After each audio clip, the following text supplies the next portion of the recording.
El que no sabe a dónde va, ya llegó. Y una de las cosas que debemos nosotros tomar en cuenta cuando queremos vivir una vida con propósito y tener una iglesia con propósito es poder saber qué tenemos, con qué contamos y también hacia dónde vamos. Queremos compartir contigo el primer paso que tú debes dar para poder llevar tu iglesia a otro nivel. Acompáñanos en el capítulo de hoy.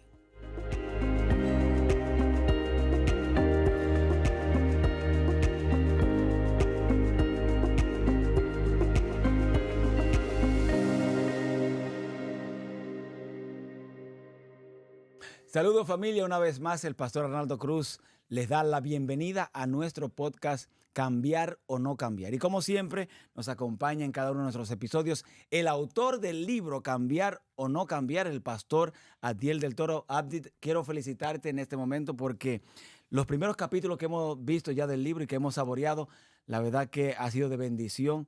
Qué bueno es saber que tenemos nosotros autores como tú que traen bendición para que el desarrollo de la iglesia siga hacia adelante. Bienvenido. Gracias, Arnaldo, y saludos a todos los que están conectados con nosotros. El propósito del libro justamente es para abrir la conversación. El libro está hecho de una manera práctica, simple, para que todo el mundo pueda participar de la conversación, pero para que sirva también de estructura que nos permita, esa llave que nos permita abrir la puerta de entrar en el tema del cambio, que es tan necesario, tan debatido, tan rechazado, tan buscado. Y tampoco hablado. Y tampoco hablado, porque la realidad es que no tenemos mucho material que hable acerca de esto. Así que el propósito del libro es que podamos introducir el tema de la conversación y que pueda abrirse de forma saludable en la iglesia. Y si usted está viendo el programa y no tiene el libro, entonces yo quiero animarlo a que usted hable con su pastor local de su iglesia o pueda comunicarse con nuestra casa publicadora, la Pacific Press, quien ha tenido la cortesía de imprimir este libro para que mucha gente lo pueda recibir. Pastor Barrios, como siempre, usted es el profeta de nosotros en esta mesa. Cada vez que me presentaba me ponía otra en un título diferente. Un título distinto. Estoy contento de estar con ustedes, estoy contento de poder participar de esto, que seguramente va a servir a la iglesia para poder introducir cambios que hagan a que el evangelio sea más efectivo. Correcto. Para que el poder de Dios se pueda manifestar en forma más plena, para tener el vehículo para que esto se pueda manifestar. Durante los capítulos primeros, los 3 primeros capítulos, estuvimos hablando de por qué es importante el cambio, por qué no tenerle miedo al cambio, cómo hacer cambios con propósitos. Pero la gente ya ha estado preguntando, está bien, ya entendí, yo quiero, ahora, ¿qué hago? Podemos nosotros hablar un poquito en este episodio 4 de nuestro podcast.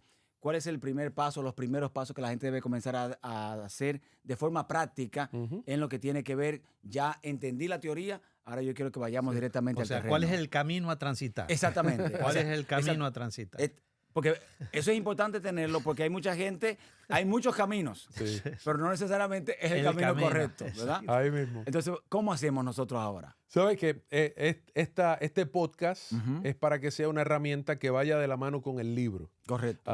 Dicho sea de paso, el libro tiene al final de cada capítulo un código QR, donde las personas pueden leer el capítulo y ahí pueden ir al código QR y los va a traer al podcast, que habla de cada uno de los capítulos que están en el libro. Así que si usted está viendo el podcast y no tiene el libro, sería una buena oportunidad para que usted tome el libro y pueda expandir ahí, leer, subrayar y desarrollar un poquito más en aspecto del tema. O sea que nosotros vamos a estar dentro del libro. Exactamente. Ustedes están dentro del libro. Eso. En persona. Eso. Estamos contextualizándonos. Y con el autor en vivo.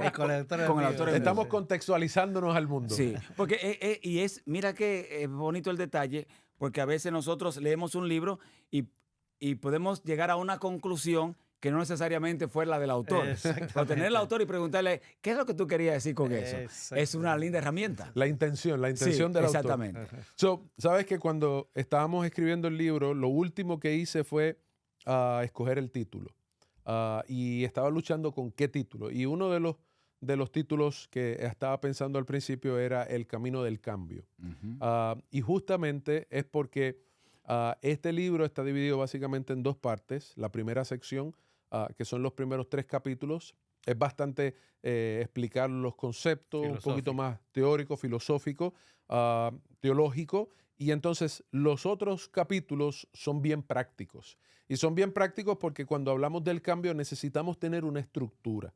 Necesitamos tener un plan de acción, una receta de cómo es que vamos a procesar el cambio. Muchas veces el cambio se muere o golpea a las personas o lastima porque no está organizado, no está estructurado. Y el propósito entonces de esta segunda parte del libro es poder crear esos pasos y esas fases para poder liderar de forma saludable un proceso de cambio. Y eso fue lo que dijimos al principio, en los primeros capítulos, que un cambio sin propósito, en vez de ser una bendición, se convierte en una maldición. Y el cambio necesita propósito, pero necesita también estructura y necesita fases y organización. Y justamente los capítulos del 4 al 9 son 6 pasos para poder liderar ese proceso. Y justamente por eso mencionaba lo del título de Camino al Cambio, que era una de las propuestas que había al principio, porque los 6 pasos de cómo liderar el proceso de cambio se pueden resumir en esta palabra, camino. Es un acróstico. La palabra camino. Y la palabra camino porque estos 6 pasos son, número 1, el primer paso, claridad, que es el que vamos a hablar en este episodio. Número 2, hablamos de alianzas. Número 3, hablamos del mapa. Número 4, hablamos de implementación. Número 5 de navegación y número 6 de optimización. Y cada uno de esos títulos que ha dado es lo que vamos a ver en los capítulos siguientes. Esos son los próximos capítulos porque cada uno de ellos es una de las fases que hay que ir construyendo y sobre las cuales hay que ir trabajando para poder liderar un proceso de cambio que pueda ser saludable para la iglesia, donde todos participen, donde lo vamos a ir llevando al paso y no que el cambio produzca una crisis, un conflicto, una tensión que después haga más daño que beneficio de lo que se está buscando. Hablando de claridad, leo esta definición. Claridad es la base para cualquier cambio, proporcionando una mejor comprensión del entorno que enfrentamos. Pastor Henry, ¿podría usted aclararnos, darnos claridad, ¿verdad? Aclarar la claridad. Aclarar la claridad.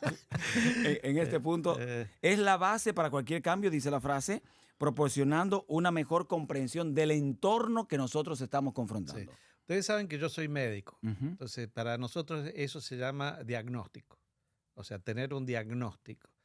El diagnóstico es poder, cuando viene un paciente, no perderse en la historia del paciente, porque un paciente viene con angustia, emociones, sentimientos, entonces yo tengo que ser objetivo para no meterme y de repente que el paciente, ir la mente hacia donde el paciente quiere, porque el paciente a veces quiere que vos le dé cierto diagnóstico y otro diagnóstico. Entonces, uno tiene que, para tener claridad, uno tiene que hacer ciertos pasos. Esos pasos son inevitables, no solamente en la medicina, sino también en una iglesia o en cualquier otro lado.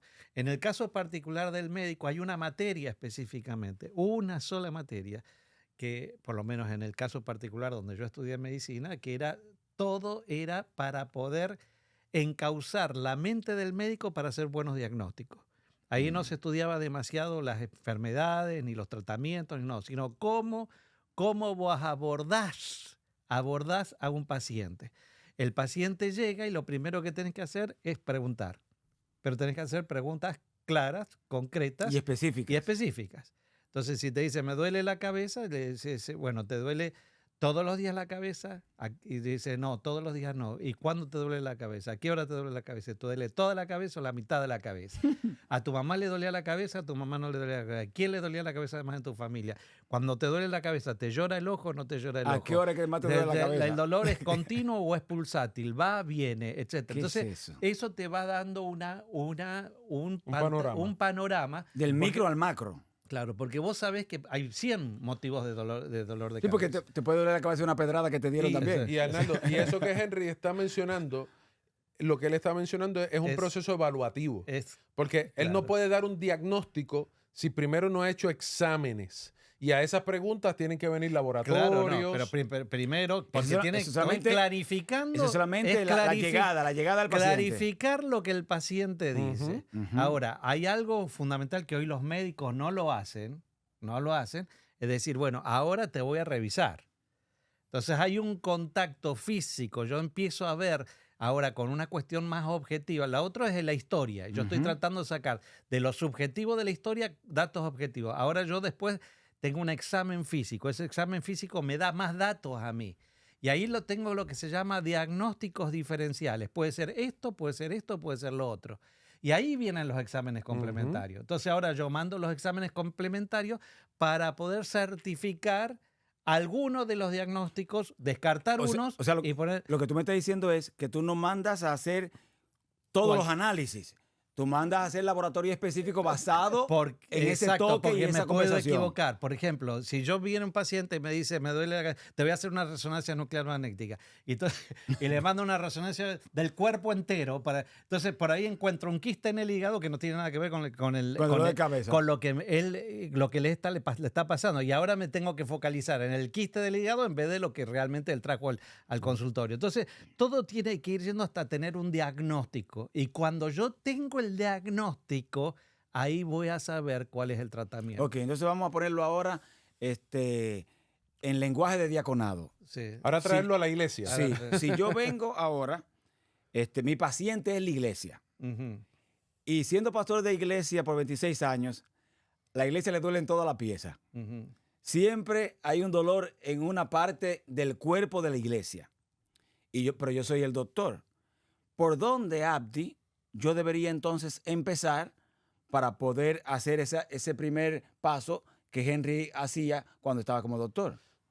Arnaldo, es bien importante poder comprender que los procesos evaluativos son los que nos van a ayudar a nosotros poder definir la realidad de dónde estamos nosotros. Del paciente. Del paciente, en este caso de la iglesia o de una organización.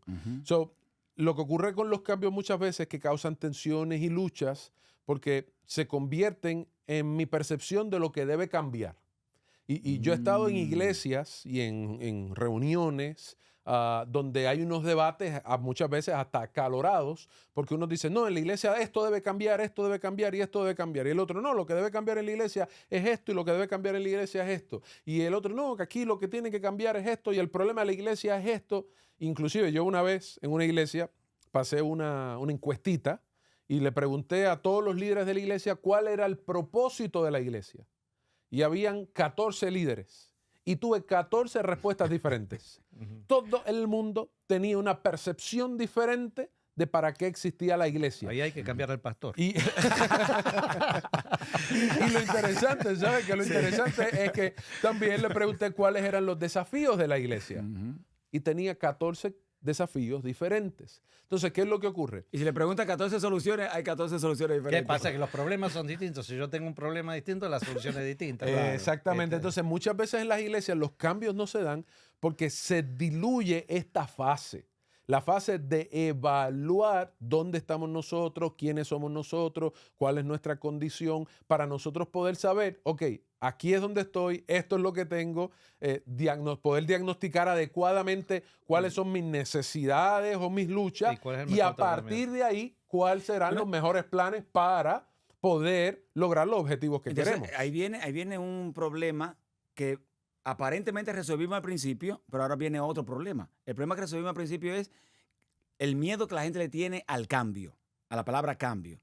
Pero ahora veo que la gente también le tiene miedo a esa evaluación, para esa claridad. Y escucha. Porque no quieren enfrentar realidades que la evaluación va a decir. Y ahora esto es algo que yo estoy convencido y haciendo todo el estudio junto con el libro y de mi tesis doctoral que tiene que ver con este mismo tema.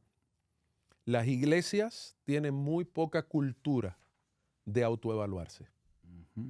Y yo hice una certificación de consultor de iglesia y tengo varias herramientas para evaluar iglesias. Y cuando no ha habido una iglesia que yo no haya ido a hacer estos procesos de evaluación, que termine la evaluación, Henry, la gente diciéndome, pastor, esto nunca lo habíamos hecho. Sí. Nunca nos habíamos hecho estas preguntas. Nunca nos habíamos sentado a cuestionarnos esto. Y es porque nosotros tenemos poca cultura de autoevaluarnos. Entonces, yo quiero mencionar algo que es vital. La autoevaluación es bien necesaria. ¿Por qué? Porque cuando nosotros vayamos a hablar de cambios, de ajustes, de adaptaciones, de mejoras, de cosas que pueden hacerse muchísimo mejor o de forma más efectiva a lo que estamos haciendo, no puede estar basado solamente en mi percepción de lo que yo creo que debe ser mejorado o adaptado, que debe cambiar en la iglesia. Mi percepción es válida, es necesaria, pero es una entre toda una comunidad de iglesia. Entonces, los procesos evaluativos me van a ayudar a ver qué es lo que todo el mundo ve, a ver de entre lo que ve todo el mundo qué denominadores comunes hay. Y lo otro es que la evaluación me va a ayudar a mí a entender cosas que de momento yo sabía o cosas que yo no sabía. No. Cosas que me había preguntado, pero no tenía los datos, y cosas que nunca me había preguntado y ahora tengo la pregunta más los datos y el resultado Yo de tengo eso. una pregunta para ustedes, especialmente para ti, Abdi. Cuando tú hablas del proceso de evaluación, yo voy a evaluar números, por ejemplo, cuánto me entraba anteriormente de diezmo, cuánto me entra ahora, cuántos miembros tenía antes, cuántos miembros tengo ahora, o yo voy a evaluar las personas, o sea, cómo yo ven la iglesia, qué cambio yo le vería a la iglesia, por dónde tú le sugieres a nuestros amigos que están escuchándonos que comiencen evaluando los números o específicamente las opiniones y los conceptos, interpretaciones que tenga la gente. Mira, las evaluaciones tienen que ir en distintos sectores. Las evaluaciones tienen que ir desde números, estadísticas, hasta las opiniones de las personas, pero las evaluaciones tienen que ir mucho más allá de eso también. Hay que evaluar la comunidad donde está la iglesia, la comunidad a la cual la iglesia está sirviendo. Hay que evaluar la historia de la iglesia. Cuando se hacen procesos de análisis en una iglesia de consultoría, tú no solamente verificas qué es lo que está pasando en este momento, sino verificas la historia. ¿Qué es lo que ha estado pasando en los últimos 10 años? ¿Qué es lo que ha estado, por ejemplo, una pregunta muy simple? Yo no sé si hay muchas iglesias que tengan una tabla comparativa de los últimos 10 años de bautismo, membresía, asistencia, ofrendas y diezmos, la gente que se han ido. Entonces, de momento, probablemente eso nunca nos hemos sentado ni a mirar. Sí, bautizamos este año y bautizamos el otro, pero un día hacemos una evaluación solamente de bautismo y nos damos cuenta que nosotros estamos perdiendo más personas que las que estamos bautizando. Solamente con hacer una evaluación de la historia y de cómo ha estado yendo esos datos. De una década. Entonces, es importante todo. Y ahí podemos hablar un poquito más acerca de esto, pero los procesos evaluativos tienen que ir por sus fases también, pero se necesita evaluar tanto la estadística del momento, la historia, las percepciones de la gente, la comunidad, lo que la iglesia tiene, el edificio de la iglesia, las facilidades de la iglesia, los ministerios de la iglesia, cuántas personas comprometidas tienes en la iglesia, cuántas personas están siendo sistemáticamente fieles en sus diezmos y sus ofrendas. Hay muchas cosas que se pueden comenzar a evaluar que nos van a dar información de realmente dónde estamos nosotros y quiénes somos y cómo nos estamos comportando. Y hasta con qué contamos. Henry, yo tengo... John Wooden dijo una vez, sin una autoevaluación correcta, el fracaso es inevitable. ¿Tú estás de acuerdo con eso? ¿Tú estás en desacuerdo con eso? ¿Cuál es tu opinión al respecto? No, estoy totalmente de acuerdo. Y no me puedo abstener de haber sido entrenado para hacer diagnóstico. O sea, si hago un diagnóstico incorrecto, yo voy a hacer un daño mayor al paciente. Hasta la vida del paciente está en juego. Hasta la vida del paciente está en juego. Por eso yo tengo que tener un panorama general bien claro. Es más, para corregir un poco lo que dije anteriormente o para ampliarlo un poco más. Si alguien me viene a mí pensando hablando del dolor de cabeza, yo no me puedo centrar solamente en el dolor de cabeza. Tengo que centrarme en todo. Y entonces acá vienen los datos, que algunos son subjetivos y otros son objetivos. Las dos cosas hacen al diagnóstico. Una persona puede tener un síntoma que es subjetivo porque lo siente, pero yo no lo puedo comprobar, y puede tener signos, cosas que yo puedo comprobar. Y entonces, y tengo que ver todo. Por ejemplo, y lo quiero aplicar a la iglesia, pero quiero que veamos que esto es algo inevitable en toda la vida, porque yo también tengo que saber autoevaluarme en mi vida personal, tengo que saber evaluar mi familia, tengo que saber evaluar mi matrimonio, tengo que saber evaluar la iglesia. Mi finanzas, todo. Si yo no sé evaluar y no tengo un diagnóstico correcto, no tengo claridad de la realidad, yo siempre voy a estar en el lugar equivocado. En el lugar equivocado. Me acuerdo una vez llega un paciente y entonces viene con una gastritis muy grande y entonces que tenía lo medicaban y la gastritis volvía. Y entonces yo le empecé a hacer todas las preguntas acerca de esto, pero empecé a hacerle unas preguntas de todo y le empecé a preguntar con quién vivía. Porque si no el tratamiento es meramente antiácidos, omeprazol, etcétera, lo que sea. Pero, y él pudo contestarte, ¿a usted no le importa? No, me dice, bueno, yo vivo con fulano, ¿y cómo te llevas con los que te vean? Bien. Y me dice, pero también está mi cuñado, ¿y por qué hablas así? ¿Cómo te llevas con todo él? No quiero hablar de él. No, me es importante que me hables de él. Y resulta ser que el cuñado, él había empezado con la gastritis hacía ponerle 2 años atrás. El cuñado era su socio, comía con él porque era soltero y venía a comer a la casa todos los días con él. La hermana no quería que deje de comer con ellos, pero lo había estafado hacía 2 años. Entonces él tenía que verle la cara al cuñado todos los días con él, sin haberlo perdonado y sin haber arreglado las cosas. O sea, el problema no estaba en el tratamiento de antiácidos o no antiácidos, sino que resolviera el problema que tenía dentro de su familia. Entonces, cuando vos vas a una iglesia y poniendo esto, yo tengo evaluaciones. Yo veo que pierdo más gente que... Ahora, la pregunta es, ¿qué pasa adentro? Yo tengo que preguntar, ¿cómo se llevan los hermanos? No, se pelean hasta por la pintura de la pared, se pelean por esto, por lo otro. ¿La junta cómo está? No, está dividida, los que siguen a este y los que siguen al otro. Empiezo a darme cuenta que hay un gran problema espiritual dentro de la iglesia. Entonces, ahí la cuestión es ¿dónde estamos? ¿Por qué estamos? Porque yo no puedo atacar el síntoma y el signo, yo tengo que atacar el mal. Correcto. El mal, lo que provoca la situación. Entonces, ahí viene todo esto que nosotros tenemos que tener claridad. Para tener claridad yo tengo que tener los procesos evaluativos correctos, tanto de las cuestiones que son sintomatológicas, o sea, que son subjetivas, como las cuestiones que son del signo, que son las objetivas. Que lo que Henry está mencionando es que las opiniones de la gente de lo que puede mejorar en la iglesia son necesarias, sí, pero el poder hacer una evaluación más precisa de cosas particulares es también necesaria. ¿Puedo dar un ejemplo? Sí. No, está bien, mencionar. Yo voy a mencionar uno también, pero hacen bien todos los ejemplos. Le damos la autoridad a los seniors. Todos los ejemplos. Al profeta. Esta vez fuiste, me quedé profeta. Nosotros dos vamos generalmente a hacer las evaluaciones de las iglesias con respecto a cuando se va a trasladar un pastor. A trasladar un pastor. Y nosotros lo que hacemos son preguntas. ¿Qué es lo que ustedes necesitan? ¿Cómo necesitan? Y empiezan a hablar.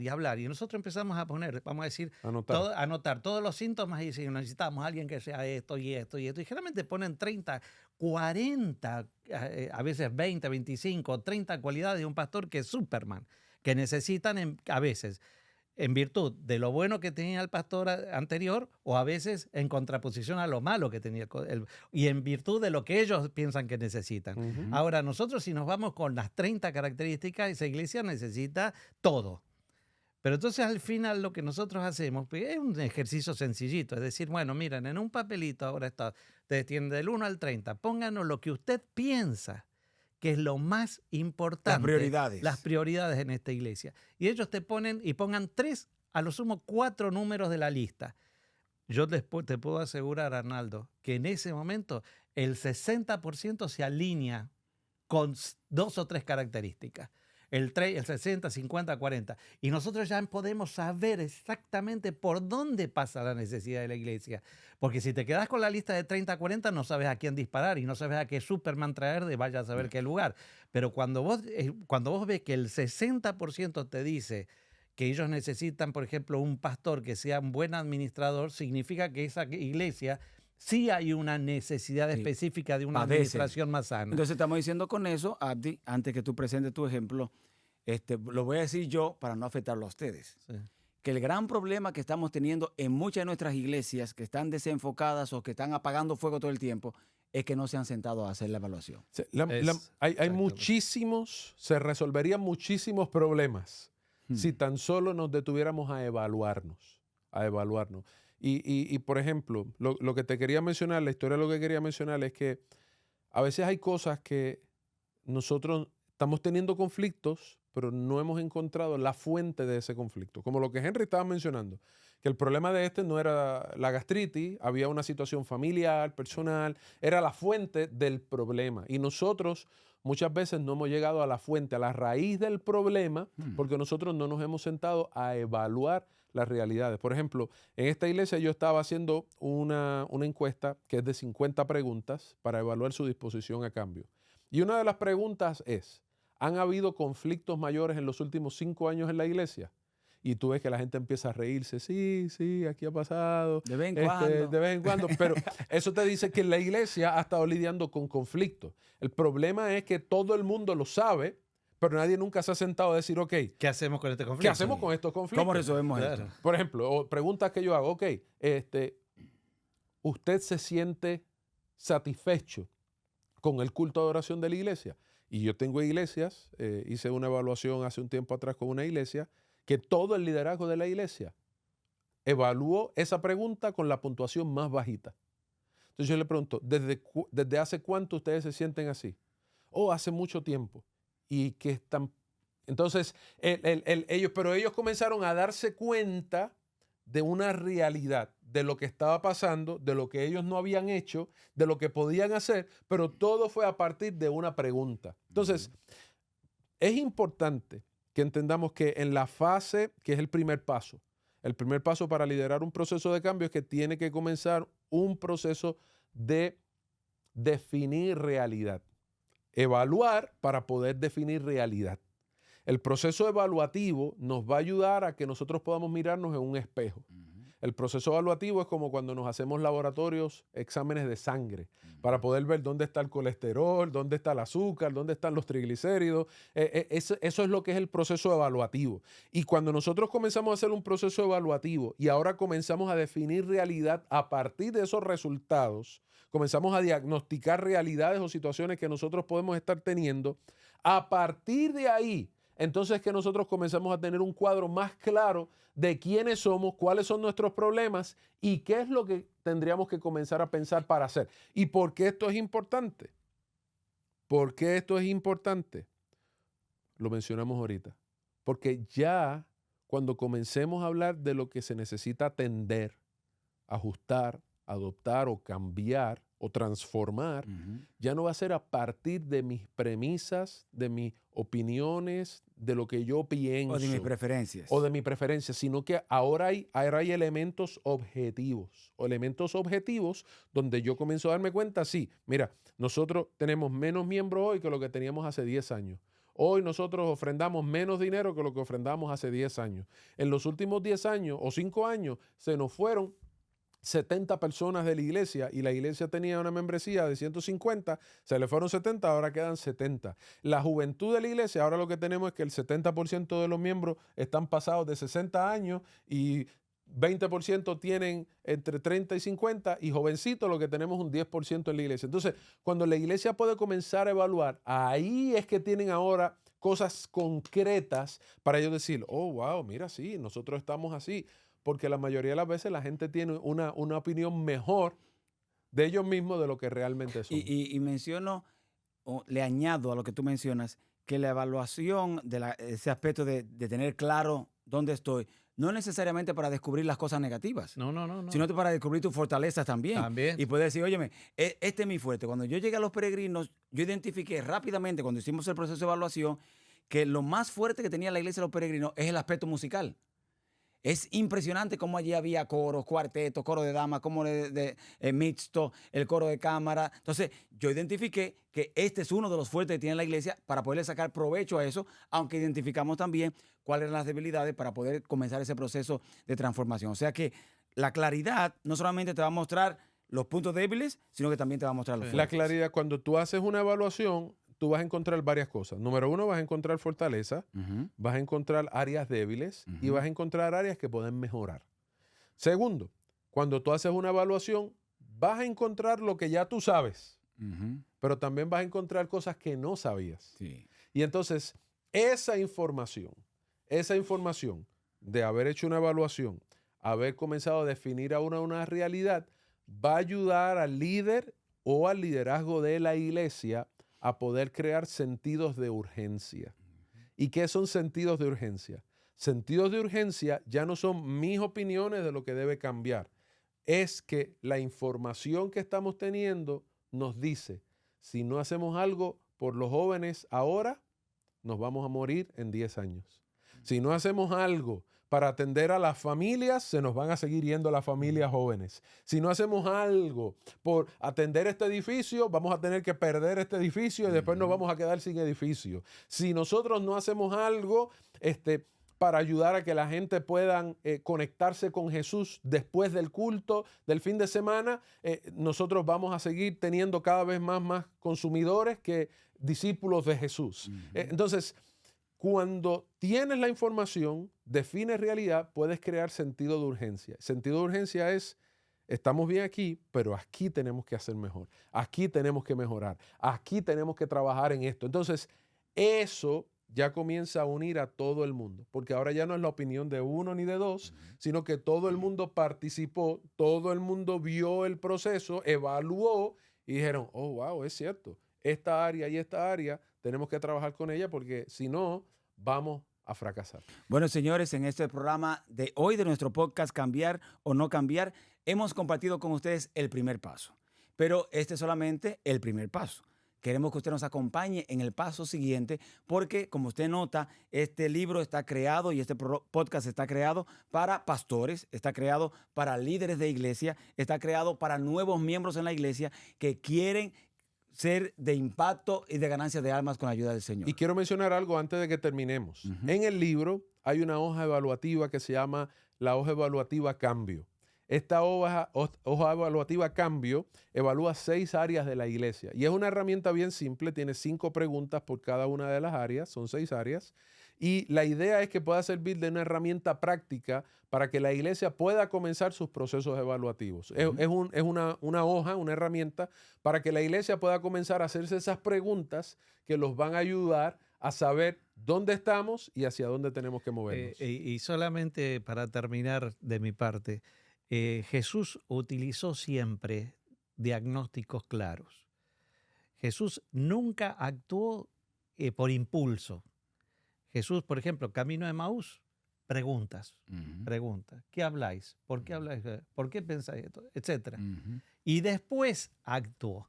Cuando Adán y Eva se pecan, Jesús ya sabía el diagnóstico, pero querían que ellos se den cuenta para poder aceptar el tratamiento. ¿Dónde estás tú? ¿Quién te dijo que no comieras del árbol? Pero el proceso de autoevaluación hacía que la persona, no solamente el que va a liderar, sino el que está ahí, se dé cuenta que necesita un tratamiento específico, que necesita herramientas para cambiar la situación, que necesita. Y entonces Dios siempre actuó de la misma forma con nosotros. Él tiene el diagnóstico claro, pero quiere que nosotros también lo tengamos para que nosotros podamos aceptar el tratamiento correcto. ¿Se dan cuenta por qué es bueno tener al profeta siempre con nosotros? Así que gracias, pastor, gracias, Abdiel. Queremos que usted siga leyendo el libro, sáquele provecho, subraye allí, comience a hacer preguntas también, porque en algún momento, ¿verdad?, vamos a poderla contestar nosotros y usted va a poder participar junto con nosotros e interactuar en el programa. Nos vemos en otro episodio más de Cambiar o No Cambiar junto al pastor Barrios, el pastor Abdiel del Toro y su servidor, el pastor Arnaldo Cruz. Gracias por acompañarnos. Nos vemos en la próxima. Gracias por haberte conectado con nosotros en este podcast basado en el libro Cambiar o No Cambiar. Conéctate con el próximo episodio para que puedas caminar con nosotros a través de este proceso de cambiar y de hacer que nuestra iglesia pueda continuar glorificando el nombre de Dios.